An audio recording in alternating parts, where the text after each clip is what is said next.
Story name: The Girl in the Static. It started with a sound, a faint hiss like white noise from a radio coming from somewhere inside the apartment. Lucas Carter wasn't superstitious. He didn't believe in the afterlife, ghosts, or anything beyond what he could see. He was a software technician, logical and skeptical, the kind of guy who laughed at horror movies and rolled his eyes at ghost hunters. But that night, he wasn't laughing. He had just moved into apartment 4B, a small, creaky flat on the third floor of an old building in downtown Chicago. It was cheap, too cheap, and the landlord seemed too eager to hand over the keys. Lucas didn't care. He'd lost his job a month ago and needed somewhere affordable. The first few nights were quiet, just the hum of city traffic, the distant sound of trains, and his own breathing echoing in the empty room. But on the third night, the static began. It came from his living room TV, an old CRT model left behind by the previous tenant.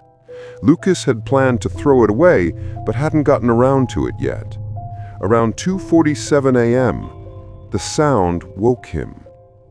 The TV glowed softly, a sea of gray snow filling the screen. He rubbed his eyes. He knew he'd unplugged it earlier. He stepped closer. And then, through the static, something flickered. A shadow. Then the outline of a face. A young woman. Pale skin. Dark hair that clung to her face as if soaked in water. Her eyes were wide, her expression desperate. Then, in a whisper barely audible through the crackle, "Can you hear me?" Lucas stumbled back, terrified yet transfixed. The voice was soft, broken, as though coming from another world. The screen went black. He didn't sleep that night. The next morning, he called the landlord. "Hey, about the old TV here. Did someone leave it behind?" There was silence on the other end.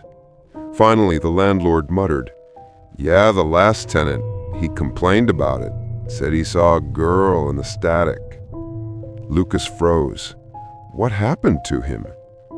"Died 2 weeks later. Heart failure. He was only 30. The call ended. Lucas tried to shake it off, but unease coiled in his stomach. That night he unplugged the TV and threw a blanket over it. He even turned off the power switch to the entire living room. But at 2:47 a.m., the static returned.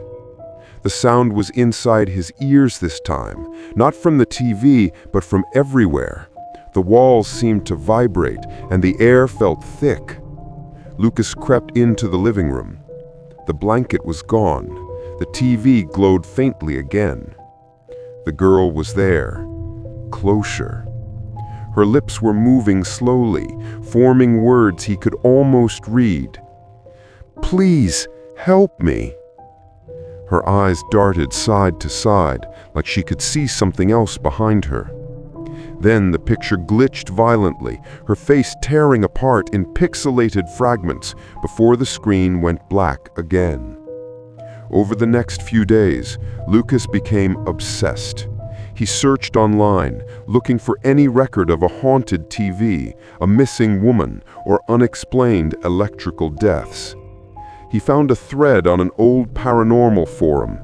Someone had posted a blurry screenshot, the same girl, and written, "She appears in old analog signals. No one knows who she is. They call her the Static Girl. If she asks for help, never respond." The comments were full of jokes and memes, but one reply stood out from a deleted user. "If you see her more than 3 times, she can cross over." That night, Lucas sat awake, waiting. At exactly 2:47 a.m., the static began again. This time, she appeared immediately. No flicker, no distortion. Her face filled the entire screen. Her voice was clearer now. Please, Lucas, he's coming." He froze. How did she know his name? The screen behind her darkened, and a shape moved, tall, twisted, like a man made of static and shadow. The girl screamed silently as the figure grabbed her shoulders and dragged her backward into the void. The TV shook violently, the lights flickered, and every electronic in the room buzzed. The static filled the air like a fog. Then everything stopped. Silence. The next morning, Lucas's phone recorded a video by itself. 2:47 a.m., 32 seconds long. In the footage, he could be seen standing in front of the TV, whispering something, before the screen flared white. Then his body vanished, pixel by pixel. When police entered apartment 4B 2 days later, the room smelled of burnt plastic. The TV was gone. Only a black mark remained on the floor, shaped vaguely like a human silhouette. But a week later, a man named Victor bought a used TV from a thrift shop across town.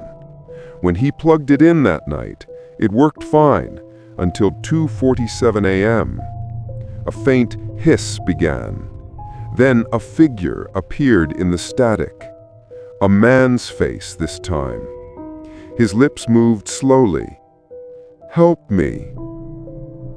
Some say the cursed television still exists, passing from owner to owner, burning souls into its circuitry. And if you ever hear that faint hum of static at 2:47 a.m., don't look at the screen, because the next face you see might be your own. If you survived this story, give it a like and subscribe to Voices of the Dead so you never miss the next haunting.